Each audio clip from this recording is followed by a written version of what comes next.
we have joining us tonight all the way from America, Ali DiGiacomo, who is a patient advocate, personal trainer, chronic illness social media superstar. I hope they don't mind me saying, with over 135,000 followers on TikTok alone, which is just mad. Ali, it's an absolute pleasure to welcome you onto the show. How are you doing?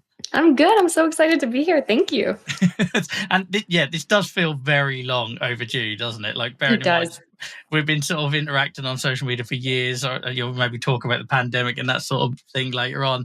But yeah, thank you for finding some time to join us. I appreciate it's in the middle of your Sunday where you are. So very much grateful of you being here tonight. So obviously I know you really well, but I don't want to take that for granted. So for anyone that hasn't come across your work, we don't need to go into too much detail because we'll cover that later, but maybe just like a little bit who you are, where you're from, what it is roughly you do, and then we'll deep dive. So okay. Yeah. So my name is Ali. I was born in the US, but I actually grew up in Saudi Arabia. But I got diagnosed with rheumatoid arthritis. I should say juvenile idiopathic arthritis at the age of 15. And I was a competitive swimmer trying to go to university for swimming. I did get diagnosed, and then everything kind of went downhill then. But I was 15, I was in school, and I didn't tell anybody that I got diagnosed with a chronic illness. Luckily, I did okay. I had surgery, and then I was fine for 6 years. But after the 6 years, right after I graduated university, when my arthritis came back in full force, I was unable to walk. I had to use a cane. For 7 weeks, I was not able to walk. And then I started taking medication and going through that journey still alone. So I didn't know anybody with an autoimmune disease, let alone RA. So I decided after going through this alone for another 5 years that I was going to start talking about it on social media because I just craved connection. Like, I craved talking to somebody who got it. So I made my first post and I did hashtag the drug I was on. And with that, I met so many people on the same drug. And then I met people my age with rheumatoid arthritis. And I was like so excited, and my life completely flip-flopped. And then I started to bring awareness that way. And then when COVID hit, I started to make kind of silly videos about having a chronic illness. And that's when my TikTok took off and Instagram took off. And I went from knowing nobody with an autoimmune disease to knowing thousands, which to me is crazy. So, and now everybody in that community knowing you and your story as well. But it's really fascinating you said in that introduction. We'll dig into that a little bit, because you're not the first person that's come on the show with JIA and said about how you didn't share it and everything. I was one of those people as well who didn't do that, having been diagnosed at 12 years old. And then that big flare around the time of university, that is such a common theme that I really need to do more research on, because I think we've now had 3 people on the show with JIA that have said, I thought it was gone, doctors told me I was gravy, etc. And then it came back with a bang and I wasn't equipped for it. So before we sort of get into that, and I do want to circle back to that, do you want to maybe just tell us about, how it onset, what it looked like, what were the first symptoms, etc.? Absolutely. So when I was 15, I was a swimmer, but at the time I was playing water polo. Now, I'm very tiny, and that is not a person to do water polo, but they wanted me because I was a fast swimmer, so I could quick get the ball. Now, at that time, I had done 2 junior Olympics. I was trying to go to university. I was a great swimmer, right? But I couldn't keep myself above water that day. And when I hopped out of the pool, my knee was 3 times its size. So immediately my teachers, and luckily my mom was there because I was actually in boarding school. So my mom was there. We all immediately thought it was an injury, right? Because I was swimming, although swimming is a very hard sport to get injured in. So we went to the doctors and they drained my knee. So my knee was actually full of fluid. And if you have arthritis, you're probably aware of this. And they drained it. And based off the color of the fluid, the doctor was like, she might have JIA. At that time, it was called JRA. So this was 15 years ago. So they were like, she might have juvenile rheumatoid arthritis. And we were like, how do you know? Like, you just drained fluid. Fast forward, I went back home to Saudi Arabia and I had an MRI. They found a mass behind my kneecap. And when they removed it, the surgeon, when he was in there, said that my joint looked like that of a 65-year-old's. So he said, you have rheumatoid arthritis. The tumor was benign. But at that time, he said, you're probably going to be okay for 6 years, and then it's probably going to come back. And so I went on steroids. And I had to get my knee drained one more time after that, but I was okay. So the swimming career went downhill because I was a breaststroker, which means your legs have to like go like that. And so swimming went downhill. I ended up giving up sports entirely. When I went to university, I just completely stopped moving because I guess I had so much trauma from the past in high school. And so after the 6 years, I didn't have to be medicated, which was lovely. I did steroids for a couple months, went off the steroids, and I was unmedicated, which to me is a dream. Like, how did that happen? And then I I had joint damage, of course, because my joint looked like I was 65. I'm 30 now, so I guess it looks like I'm 85. But in university, I was okay. So much, in fact, that when I studied abroad in Italy, I lived on like the top floor of a building, and it's 85 steps up and down, and I was fine. A year later, it comes back again. My knee is filling with fluid. I was in denial that I had rheumatoid arthritis because it had been so long. It had been 6 years, and also it was only in one joint, so it was in my right knee. And with RA, usually it's both sides of the body get affected. So usually it's the other knee. So I was in denial. And for 7 weeks, because I was in denial and didn't want to take medication, I visited about 8 doctors in the 7 week period throughout the US. And I wanted to absolutely make sure it was RA. And within the 7 week period, I had to get my knee drained 7 times. So I would get it drained, and then within a week, it would be completely swollen again, about like 3 times its size. So I was constantly getting it drained. And if you have arthritis and ever got it drained before, it's called an aspiration. You know you're at risk for infection every time you get it drained. So by the 7th draining, my doctor was like, "We will not be draining this knee again. So you either need to not be able to walk or start methotrexate," which is a lovely drug that I'm actually going off of now. But she was like, "You need to start it." And starting medication can be very scary, especially being a 21-year-old. And so, yes, so then I started the medication journey, and it's been crazy ever since then. But those 6 years were bliss. They were lovely. I could totally relate when you say about, in denial. Mine was, I thought I was making it up because when Yeah. I went into remission, and I have psoriatic associated JIA rather than rheumatoid. So mine doesn't show on X-rays. I'll see the historical damage, but I won't see the flares, the bloods are clear, etc. And I can't tell you then when you have a period of remission how it is, like you say, you either in denial or you think you're a fraud, and suddenly that seed is planted that you almost like carry for life every time you go flare and remiss. I don't know if that's something you sort of, did you find you got over it, or does that still happen when you go into remission? You think, oh, this will be it now, I'm pleased.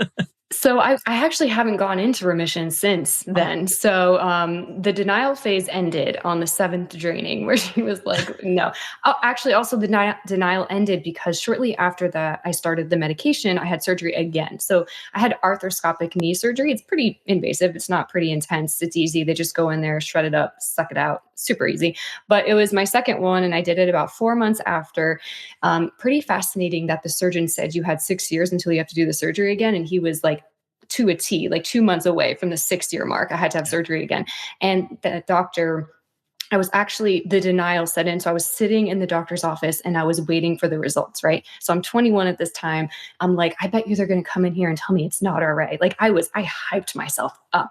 I was like, it's not. She like waltzes in. I remember she was like skipping in. She must have had a really good day. And she was like, yep. She was so excited. She's like, oh, yep, it's RA. Like we thought. And I was like, like we thought. I was like, what? So that moment is when I was like, okay, I am no longer in denial. I have RA. So let's just move on and figure out how to live with this. So yeah. But since then I haven't really been in remission. I have been in a medicated remission for a short period of time, but I'm trying to get diagnosed with a second problem. So yeah, I've no more denial for me.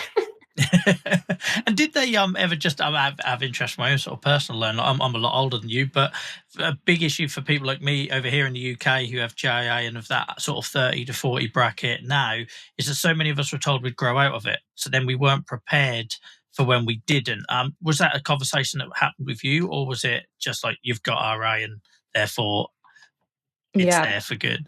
I actually didn't know you could possibly grow out of it. So that was never brought up with Okay. me and my American and Saudi doctors. So Yeah, no, it's about 40-50% of us continue to have arthritis into yeah. adulthood. Yeah. But yeah, so for me, the plan was always, oh, by the time you get to about 16, you'll probably grow Mm, out of it. And then you go mm. into remission at 16 and everyone stops. and then it comes back, Yeah. and you're not ready for it. So yeah, sorry, that's a very selfish question because it was. No, I love it. I'm kind of glad I didn't know about that. Even though I was already in denial, I'm glad I didn't know that it's possible to grow out of it. Yeah, no, I don't think that conversation happens so much now, but unfortunately, yeah, back then that is what it was almost like this hope they would give you, but then it meant you had no plan B, you know? Yeah. So yeah, I feel like we should, because methotrexate always gets a bad rap. It comes up a lot on this show. I was on it from the age of 14 till about my mid-20s. It didn't end well, but I always say while it worked, and I'm grateful for that. What's your experience on methotrexate been? Oh, methotrexate. We have a long history together. Oh my goodness. I just actually injected it last night for the first time in my stomach. I've been injecting for 4.5 years. I've never done my stomach before. And I was so scared. It was like I was injecting for the first time. I'm not a fan, I must say. I get it, but I'm not a fan. So methotrexate, it was the first drug I've ever gone on for arthritis, rheumatoid arthritis. And I think with PSA too, it's like usually the first drug they throw at us So if you're newly getting diagnosed with rheumatoid arthritis, psoriatic arthritis, you'll hear methotrexate a lot. Like it's usually the first thing that the doctors give you. They usually give you a pill form, and then you can usually go to the injection form because people tend to tolerate the injection better because it doesn't go through your digestive system. But for me, I decided because I was 21, my mom was visiting me at the time. I had a new job. And I actually had to quit that job because I couldn't walk. And I was so excited. It was my first job out of university. I was a film student, so I was a production assistant on a reality show.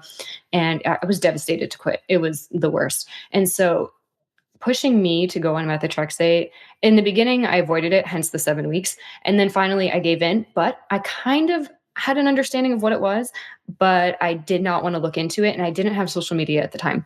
So we didn't have what we have now. The internet wasn't what we have now, which is incredible. There's so much information out there. Like I can just do hashtag methotrexate on Instagram and find a ton of pictures, videos, and information. I just gave the drug to my mom and I said, please read the side effects. I don't want to know. Because I'm scared. So I started the drug. And I will say, I did feel like a lab rat when it came to going to the rheumatologist because they just throw so many drugs at you. And a lot of them didn't have good bedside manner and mine didn't. So I just felt really defeated and awful. So I do want to put that out there. If that's how you feel, maybe get a second opinion. They may tell you to take methotrexate, but maybe they'll sit with you and talk with you through it. Because most of the people who reach out to me on Instagram about methotrexate say they got the drug, but they're too afraid to start. And so I would say sit down with your doctor and ask a ton of questions. Let them all know what you're afraid of, and they'll talk you through it. And they're going to monitor you closely while you start it. So I decided to start it, and I didn't tolerate it very well. But in my mind, for some reason, I didn't have the option to opt out. So I thought I had to do it no matter what. So for me, I just felt very hungover. I had migraines. I had nausea. I would get to the point where I thought I was going to throw up and never did. At this point, I didn't know that it was a very low dose of chemo. And it's so low to the point that I don't even think we're allowed to call it that. But it's what it is. But it's so low. But I've been on the very highest. Quick to call it that, and I think unfortunately that's where it gets a bit stigmatized. It does. Yeah. Because people say it's like a low dose of chemo, and I'm guilty of it. I said it all the time in the beginning of my Instagram journey, but it's not that because it's so low. It's 25 milligrams or less, and 25 is the highest that we can go on. I believe cancer patients take like 100 or more. It can be like in 4 figures as well. I think like if you're doing it intravenously and stuff like that, and I think as well, it's that lack of education, like you say. When you went on it, you didn't have nothing. I only had my doctor to listen to. I was just a kid, going on it. I think I was 14, about that sort of time when I started it. And I think that's why, when we'll come on to the social media stuff that you do a bit later, but I think that's why it's really important, like how you show your lifestyle, how you're living with these medications. Because I know when I first started getting into social media, it was just a horror show. People took those side effects and they didn't talk about the benefits. They didn't talk about the 14-year-old Joel who was on a wheelchair, took methotrexate and suddenly wasn't in a wheelchair. So I think we have like a big responsibility, don't we, in these spaces? So yeah, we will come on to that, but I just want to jump in there and say a big thank you for what you do, showing a life with these drugs to try and counter some of that. Because it sounds like you've encountered it as well as myself. Yeah, the first time I started bringing awareness, I joined a Facebook support group, and it ended up being a bunch of ladies in their 80s. And I was like, I'm starting methotrexate. And the first thing someone said to me was, oh, my brother died because of that. And I was like, this is not where I need to live. Like, Yeah. Yeah. yeah, I was like, I need to speak to someone my age because I don't need to speak to an 80-year-old woman about this. Yeah, it was nuts. It's exactly why we stream on Twitch and do the podcast, because, like, we run Facebook groups and that works for lots of people, and there might be people watching this live on Facebook who are in those support groups, but we've got to do more, I think, to try and create spaces where people feel comfortable getting that information on a level that is a peer to them, and I've had similar experiences, as a kid with arthritis, sent to village halls, community groups where it's basically just people in a circle complaining about how much everything hurt, and it was kind of this window into my future I didn't want, so I'm sorry you had that experience, but it's so common. Yeah, I laugh about it now, but at the time I was like, I need community, this is rough. Yeah.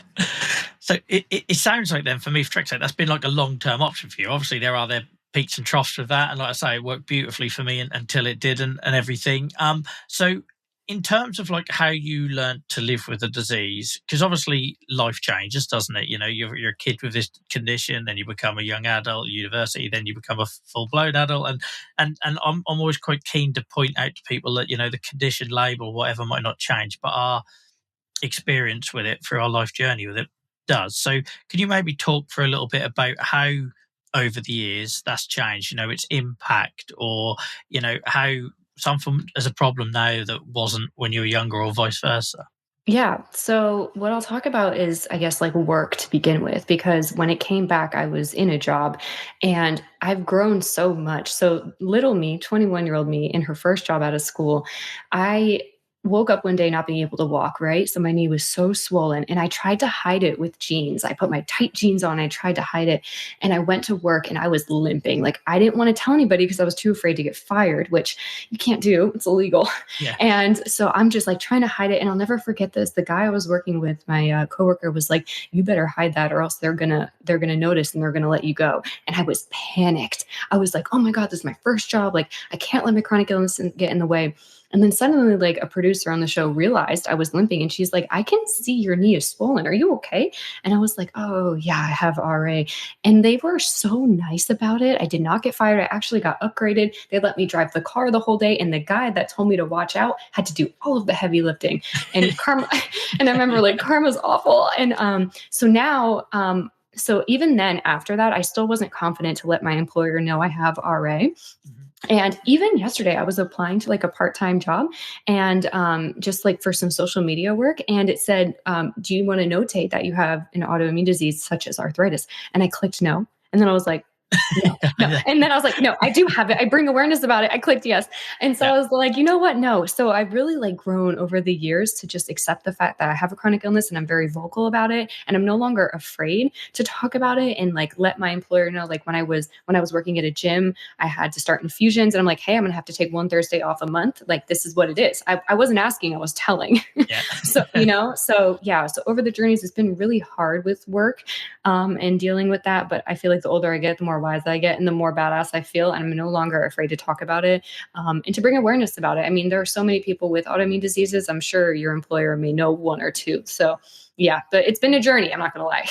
Yeah, and that is awesome you had that experience, because like I say, we get a lot of bad experiences, and unfortunately it takes that one bad experience to then cloud you. Like, I'm 40 years old this year and I still think every time I have a day off because of my arthritis, I'm going to get fired. And then I have to talk my auto sort of like thinking out of that, and it is all because of something that happened, like especially I think for us, when you develop these conditions as kids, I spent a year in a wheelchair as a kid with my arthritis, and the experiences you have as a kid in high school, secondary school, wherever you call it, what part of the world you're in, I don't think you'll get comments that can top the comments you get from kids at that age, unfortunately. Oh my God. And unfortunately that carries on it for me anyway. It carried on into adulthood, so then the minute I get sick, I can't show weakness. And this doing the advocacy stuff, and I'm sure doing the stuff you're doing on social media and everything, is like, for me, it's almost been like a self-learning exercise. Like, I've got to practice what I preach. I've got to challenge my instant thoughts sort of thing. So I'm glad you had a good experience, because it's not always the case. It's not. No, it's not. And yeah, again, I do practice what you preach. Like, even when I go to the doctors, I'm like, I need to advocate for myself. I literally talk about this all the time. Like, yeah, we do need to practice what we preach. So yeah.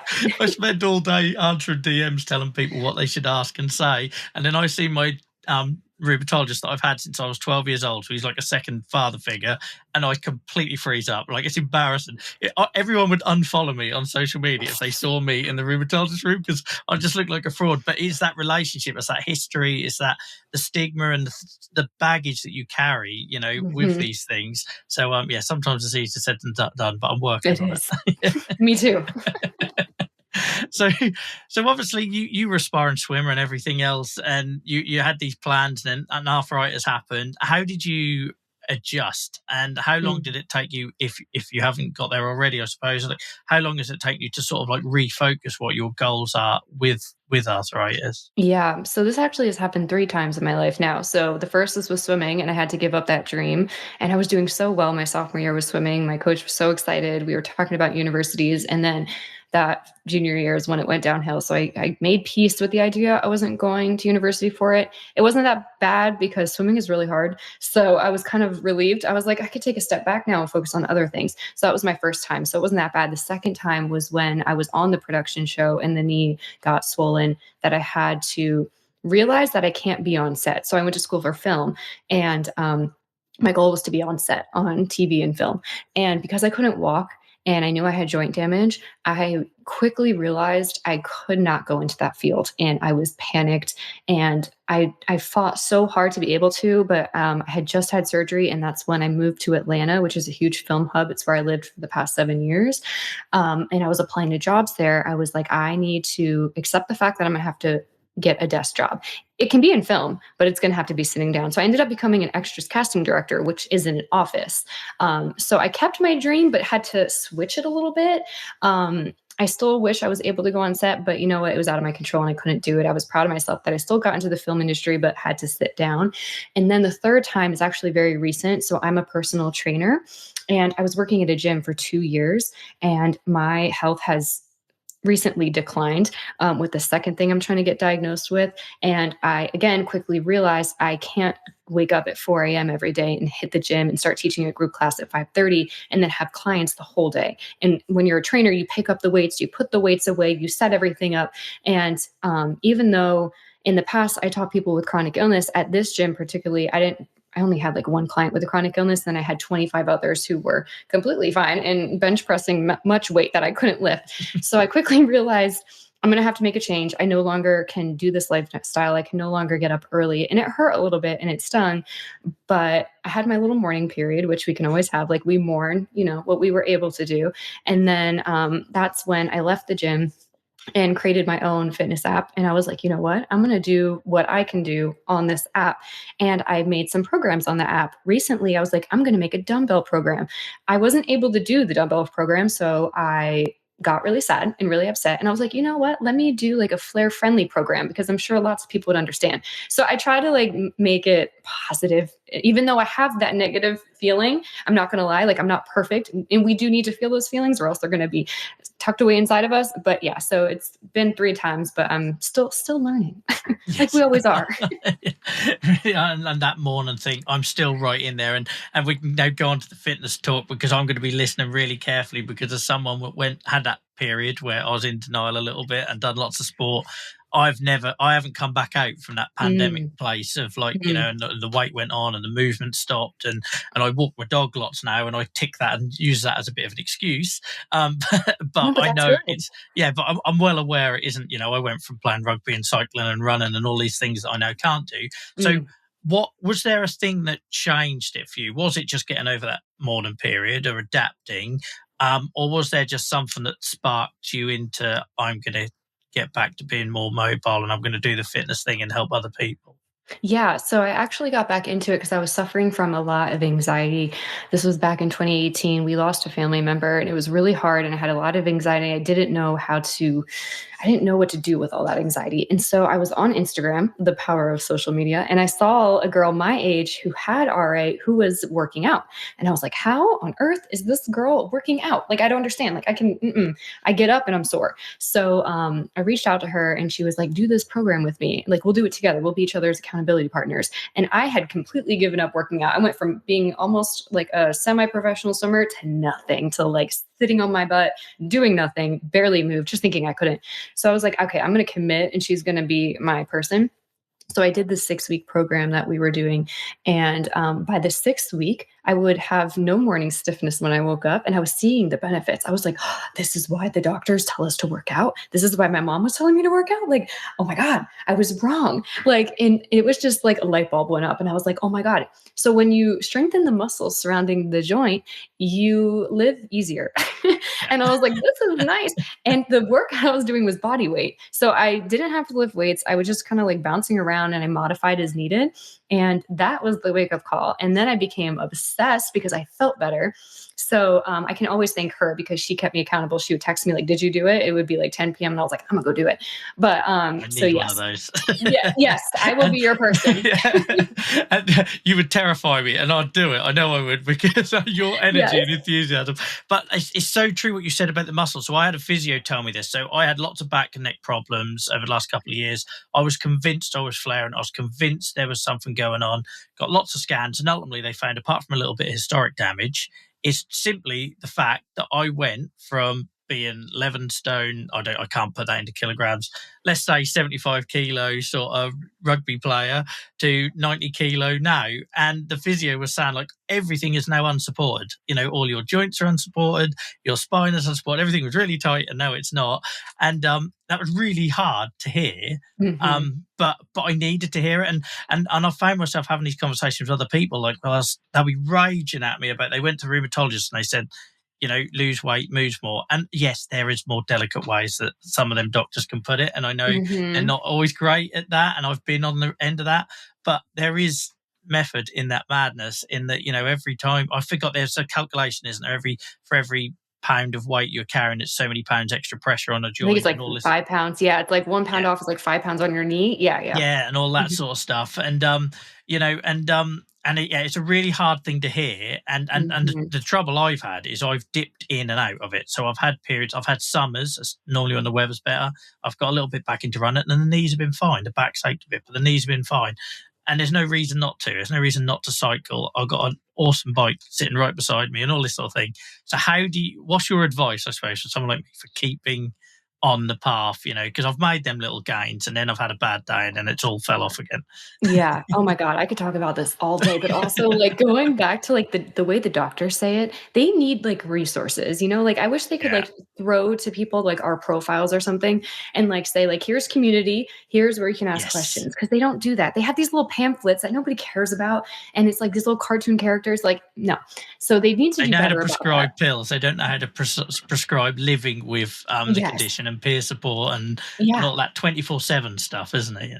They don't care, and there's a reason they don't care because they're not, they don't have time. They only have Yeah. 15 minutes with a Yeah. patient. They give you the meds, they're like, "Bye." But they need to at least guide you to somebody who's like, "Let me show you how to live with this." Because I get so, and I'm sure you do in our DMs, like Yeah. asking questions, because they don't know anybody with it. And you and I we were both young. We didn't know. We didn't have social media. So yeah, so getting into fitness can sound scary. And I think when doctors or family members or anybody tells you to start working out, people immediately first kind of get a little offended and they're like, no, I can't do that. Stop thinking I can. And then second, they think working out is like CrossFit. They think working out is going to the gym and lifting a barbell. I'm a trainer and I don't even lift a barbell. Okay. They're scary. They're intimidated. And I get that. I was also scared and intimidated when I started, which is why I started with a program in the comfort of my own home that was body weight. And I was just watching it on TV. So fitness can look like so many different things. Fitness could be dancing in your chair. Fitness could be putting on a Beyonce album and dancing throughout the entire album. Fitness can be walking your dog to start. Fitness can be doing a fast walk. It could be using bands. It could be dancing with your kids. It can look like anything you want it to look. And I say that's the way you should start. Start easier. Don't start with an intense, hard program that you're probably not going to keep up with because you're probably not going to like it. You got to pick something you're going to like. Like the one I did was with a trainer called Shanti. I adore Shanti. I love him. He makes me laugh. He gets me motivated. He makes me cry. I love him. So I stuck with it because I loved the program. I was able to do the program and I could modify too. So I think starting with something you love, like dancing or walking, is a good way to start. And the thing is that nobody wants to do is staying consistent. That's the Yeah. hardest part. Yeah, that's the main thing. If you could take anything from what I'm saying about getting started, is staying as consistent as you possibly can. And I know it's hard. I'm reading the Atomic Habits book, and it's teaching me great things about starting healthy habits. But if you can find yourself an accountability buddy, like Joel, I'll be your accountability buddy. I'll text you every day and be like, let's go. Did you go walk your dog? And yeah, so I'll be there. So getting an accountability buddy, but also an accountability buddy that gets it. Like Joel and I get each other because we understand our chronic illness. If you get an accountability partner who's like going to CrossFit, they might not get it. If you wake up and you say, my joints are stiff, they're going to be like, I don't really understand. Just go work out anyway. Get somebody who could be like, I understand your joints are stiff. So why don't you sit in your chair and do like some stretches? Our limbs, they weigh something. If you want to kind of like get those joints, that's what I would say as an accountability partner. Get moving. If you can fall off your program, but just get moving. So getting someone who gets it. So consistency and an accountability buddy and finding a program you really enjoy. Those are the three main things. Yeah, that's awesome advice. And I'm going to clip that as well and apply it to myself. I think for me as well, it's having them honest conversations with yourself as well. So for example, like I know, like, so I've got a dog, I have to walk my dog. So therefore the thing I did last year is I added 2 miles a day on, and that's made a big difference. I think the big issue I have is I benchmark. So I benchmark to when I was playing rugby or when I was cycling 100 miles, and I struggle to take the win that, okay, you've added 2 miles a day to your thing. But I think for me, it's them honest conversations. So for example, I will hide behind my advocacy. I know I do that. My wife will tell you I do that. So it'll be like, oh, I didn't have time to do exercise today, but look at all these people I might have helped, and it's kind of like this. And I know that's an excuse. And I think that's half the battle. Now I'm having those conversations with myself. It's kind of then doing the commitment and the consistency bit that you talk about, isn't it? It's hard. And I hide behind it too. And I'm a trainer. Like I fall off as well. What I will say is do your exercise first thing in the morning so you have no excuse throughout the day. If you get it done right when you get out of bed, you're done. You got it. You ticked it off. You're fine. So true. You'll talk yourself out of it, won't you? I've absolutely done that. I'll go to the gym tonight or whatever it looks like. And whatever that event is, you can talk yourself out of it. I'll do it with streaming. I'll do it with the show. If I wake up, I'm not feeling great, by about midday, I've already talked myself out of it. So, Yeah. Do it first thing. Put your shoes, put your trainers next to your bed with your outfit on before you even get up to pee and brush your teeth. Get that outfit on and you're good. You're going to go out and do something, walk your dog, dance, go to the gym, whatever it is. You got to get it done. That's a really good advice. I had somebody I think it was like a CBT well-being kind of guy I was seeing, and he said something similar. It just pick an activity that requires the least amount of steps, because they're all steps that you could fall. And that's why they've done the dog walking thing. It's literally, I've got to do it anyway. And I'm already out, so how much harder is it to add the extra distance? Whereas, like cycling, I love my cycling, but not being funny, by the time I've got the bike out, I've got all the gear, there's so many opportunities to talk yourself out of it, isn't there? Yeah. And honestly, with you walking the dog, because I'm reading the Atomic Habits book, and this isn't for me, this is from the book. It's saying add the good habits to something you already do daily, because that's how you're after you shower, do this, or after you walk your dog, do this. So for you, after you walk your dog, maybe stretch, or after you walk your dog, do 10 squats, or, or in between you're walking the dog, do the 10 squats. Just add it onto something you have to do every day. And then you'll start to like it. And then you can add on to that. So. Yeah. Brilliant. No, that's really good advice. I got distracted by someone in the chat that said, no, we're going to put Beyonce's album on and throw some shapes. But yeah, brilliant. Exactly that. I know them as well, so I'm going to picture them doing that. Be their accountability partner. I will too. I love Beyonce. I'll join you. We'll get on a Zoom and we'll dance. Yeah, sounds good. So I'll put a link in the chat for anyone watching live to your website, to the app, and I'll do the same in the podcast, show notes, etc. But for anyone that's sort of just come across this for the first time, Ali, what can they expect to find there? Is it arthritis, chronic illness, adapted, focused, or what does that look like? Yeah. So my app that I just started last July on my birthday, I was really excited. It is for people of all fitness levels. But I did start it from the mindset of chronic illness. But anybody who doesn't have a chronic illness can come still do it. And I'll explain that in a second. But what I started was kind of what I started with my own fitness. I wanted to make my own programs that that body weight Shanti thing that I did. It's not as intense as his because I knew I could modify when I did his. So I took that and I was like, if I were to start over, let me make the program of what I would do. So the first program on there is called, I love the word slay. So it's called chair slay. Okay. So you're working out, but you're sitting down. This is really great for if people have flares in their lower body, which for me is what I had with my knee. So all of the workouts are from your chair and you can do a lot. even with your legs too. The second program is body weight. And this is where people of all fitness levels can do it. So if you're a spoonie like us, it's fantastic for you. But if you're not a spoonie and you want to make it harder, you just pick up weights and you do the exact same thing. Like I did a day from my body weight sleigh, but I added like 10-pound weights and I was exhausted after. I was like, oh my goodness. But the body weight program helps you get ready to start picking up those weights, and it teaches you the movements, and it teaches you how to do it, and also accountability, and also do it and get through the, not the pain, but the discomfort. So I do actually have like a podcast on there in the body weight program. So you do the program and then I actually talk to you twice a week. It's kind of like this, like you pop your headphones in, you go for a walk. It's called Walk and Talk. And I talk you through it. I give you tips and tricks on how to stay consistent. And then there's a band program, because that's how you work your way up, right? You're in your chair, you do body weight, you do bands. And then starting this year, I'm going to do actually classes live and uploaded. So right now it's just the program written for you and the workout itself. That's when you put Beyonce on and you start doing your own thing. And I show you how to do each move. There's a little clip that like goes around and it shows you how to do the move. But starting this year, I'm going to do full classes. They may be live, they may be uploaded, but you're going to have a ton of classes. I'm going to try to film every single day because I'll be filming my workout. So you'll be doing a workout like whatever I'm doing. And there are days when I'm not going to be able to pick up weight, and that's fine. There's days where I will, and that's cool. But I'm going to show you modifications, because when I was a trainer and I was applying to gyms, most of the gyms I went to didn't offer modifications. And I'm the modification queen, baby. So it will be for all levels, whether you've been in fitness for a while or whether you're just starting out, you're welcome. You can even come and sit and stretch and not do what I'm doing and just listen to me talk. Like we could just hang out. So basically that's what it is. And I'm very proud and excited about it, but I want to upload more. So there's going to be a lot more this year. It's just awesome. And like I say, it's really inspiring for someone like me. I've been following you on social media. We've been interacting for, well, feels like an age now, but it's at least 3 or 4 years.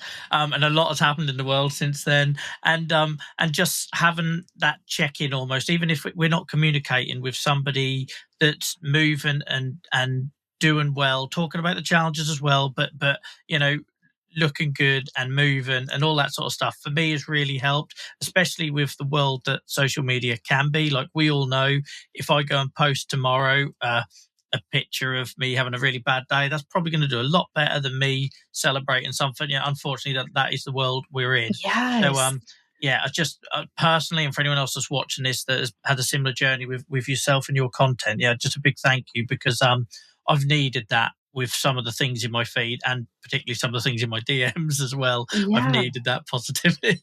Yeah, we need it. And what you're saying is exactly true. I post like a video of having a really hard day does well, and then I'm like really excited working out and it does nothing. And I'm like, ooh.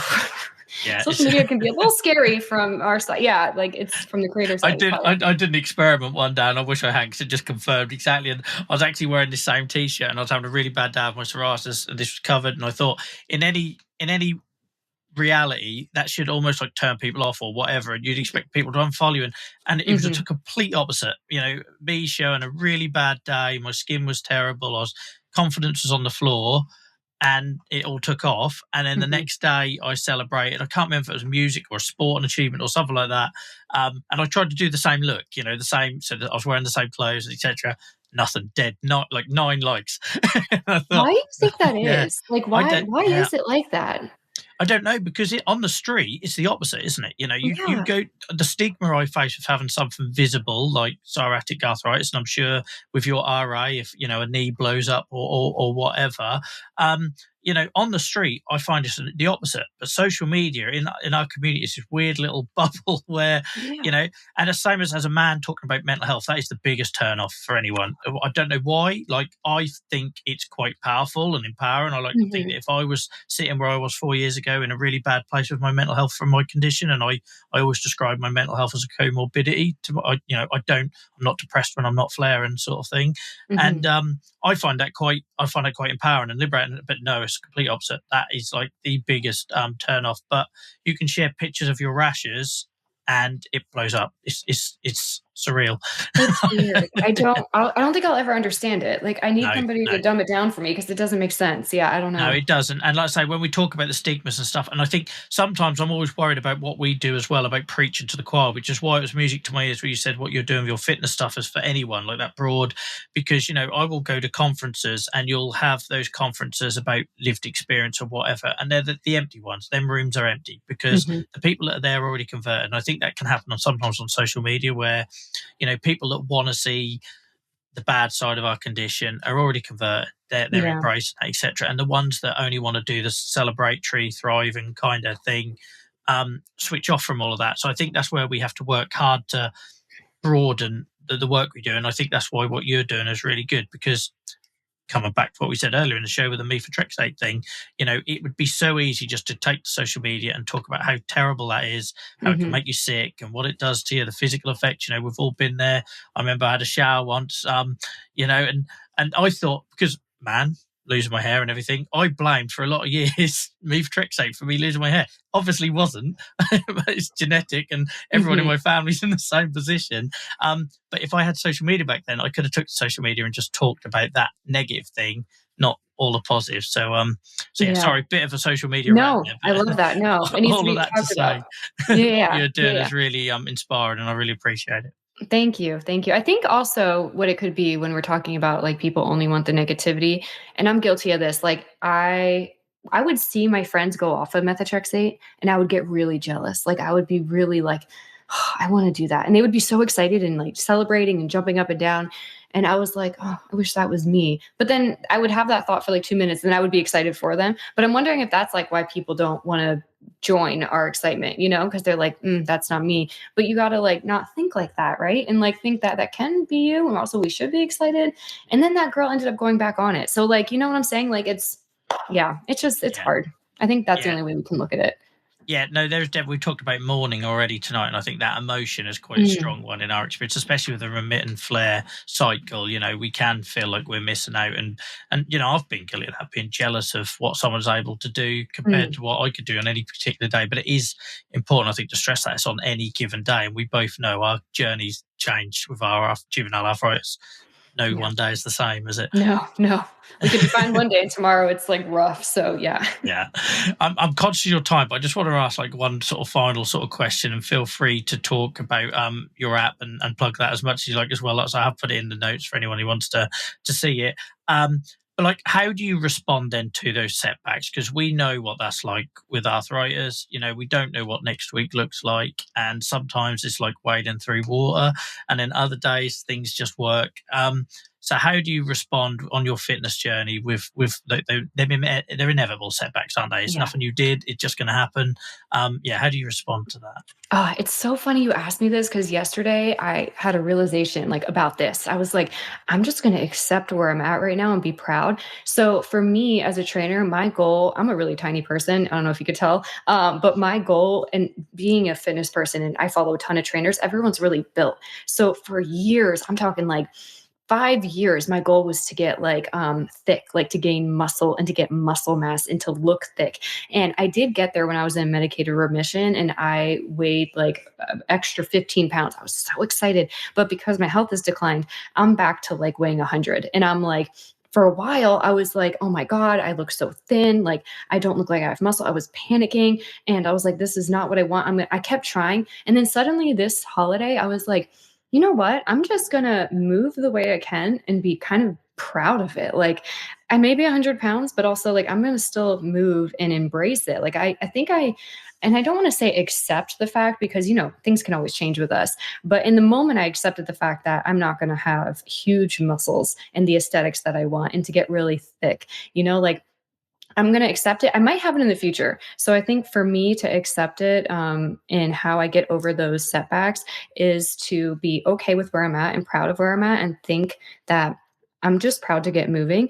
And then also you can accept it now, but know that it's still possible to do it in the future. No one's telling you that it's not achievable. Like, I may feel like ass right now because of my chronic illness, but I can be the person I was 3 years ago. Like, I was in a medicated remission. That's possible. No one's telling me it's not going to happen. So, I'm going to accept it. I'm going to be proud. I'm going to keep moving. And when it's available for me to feel like that, maybe I can strive for that in the future. But it's really hard to accept it and to be proud of where you're at, because we tend to mourn our past selves. And like, I was thick at one point, now I'm not. But now I'm just like, I'm cool with it. So this literally happened yesterday for anybody listening.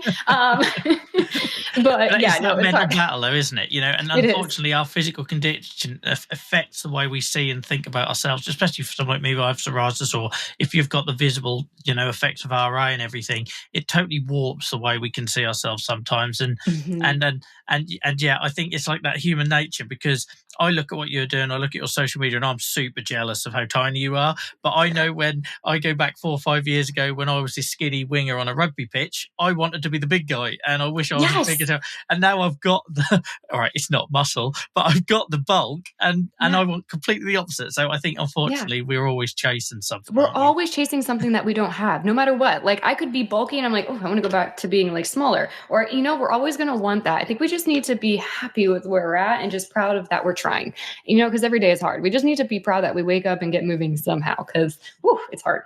Yeah, and with messages like that, it's exactly why you do so well and connect with so many people, Ali. I'm super grateful for your time. I feel like this should have happened a long while ago. So thank you. It's my fault. I totally should have asked a lot earlier. Imposter syndrome is real. When you talked about that, I have it, especially in the training world. It is a big thing. But listen, ask anybody. Who cares? Yeah, that is my thing for this year. Like, so we had some world leading doctors joined us recently, and they came to me to ask to come on, and that was it. It's like, open the floodgates. I'm now going out and trying to get what I want. I feel like you're doing the fitness, I'm doing it with this talk show. So thank you so much for accepting. I'm sorry I didn't ask a lot earlier. And also, just on behalf of anyone else that was in my position, especially during the pandemic, your content and your the work you're doing on social media really did, pick me up at times when there was a lot of doom scrolling going on, and a lot of people willing to provide the content for that doom scrolling. So thank you for all that you've done on social media. And I suppose I should at this point give the opportunity for you to tell people where they can find you on it. Yeah. Well, thank you so much for having me on here. I should have asked you a while back, because we've been talking for years, but thank you so much. I'm so honored to be here. You can find me on Instagram. It's Another Day with RA. If you're not in the chronic illness world, it looks like Another Day with Raw, but yeah, it's Another Day with RA. That's my Instagram and my TikTok and my YouTube as well, which I started and stopped. So you're motivating me to get back to it. So I'll make some silly YouTube videos. But yeah, you can find me there. My fitness app is also on there. So yeah, that's where I'm at. Brilliant. Thank you so much. And guys, thank you for anyone watching this live for all the lovely comments that are now coming in. Really appreciate it. I'm trying to share as many as possible. Ali, I will let you go now to enjoy the rest of your day, not evening, where you are. Thank you so much for joining me, particularly so early into the new year. And I wish you all the best on your journey, and I'll be checking out your fitness app shortly. Yes, and I will be your accountability buddy from now on. I will text you when you walk your dog. So yes. That'd be awesome. Thank you. All right, enjoy the rest of your day, Ali. Thank you for joining us. Thanks, everybody.